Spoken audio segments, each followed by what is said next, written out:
nuclei, prominent nuclei, moderate amount of eosinophilic cytoplasm, and the cells, they exhibit pleomorphism. And on the other side, even we can see the nucleated keratin pearls in the background of necrosis. Now this is the hyper view of the mesenchymal component. Section shows the presence of cartilaginous component which is exhibiting nuclear atypia. And on the other picture shows extensive Mixier change, and among us which the nest of the examination cauliflower like growth was present. And here this was a specimen we received, globular soft tissue mass. And on microscopic examination, again a biphasic tumor was present. There was epithelial component and there was chondroid component again. And on the second picture we can see the poorly differentiated squamous cells. And here in the first picture we can see the spindle chipped cells which are pleomorphic hyperchromatic, and on the in the second picture the chondrosarcomatous differentiation was well appreciated. Thank you. So these were two cases of carcinosarcoma of the cervix. Thank you.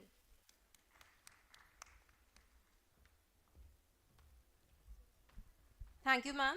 I request our next speaker, Dr. Rupinder, to please come to the stage. It's my pleasure to introduce to you Dr. Rupinder Kaur.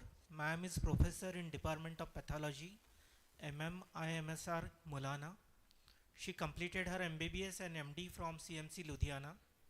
She is former head, Blood Transfusion Unit, CMC Ludhiana.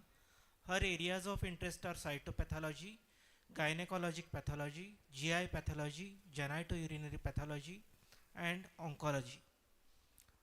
She has 23 years of teaching experience and 38 national and international publication to her credit. Madam, please.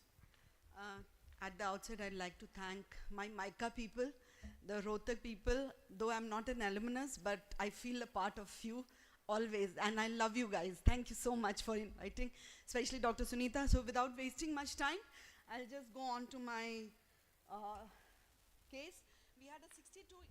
We had a 62-year-old male who presented to the neurology OPD with back pain, stiffness since 5 months.